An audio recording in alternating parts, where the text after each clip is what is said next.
Saudara, puting beliung rusak puluhan rumah warga di Kecamatan Bacukiki Barat, Kota Parepare, Sulawesi Selatan.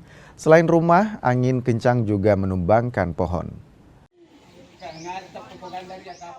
Tidak kurang dari 14 rumah rusak di Kelurahan Lumpue, Kecamatan Bacukiki Barat, Kota Parepare, Sulawesi Selatan.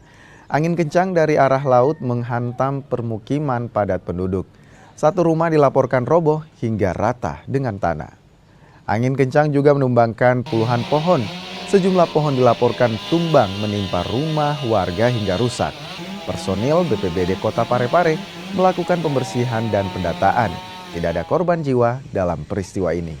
Ini ada berapa rumah yang rusak, Bu? Banyak Pak, ada di sini. Ada sekitar 10. Ya mungkin ada di belakang rumah sini. Ini juga rumahnya Pak Janto di sini. Rata-rata apanya, Bu, yang mengalami kerusakan? Atap rumah. Rumah ya.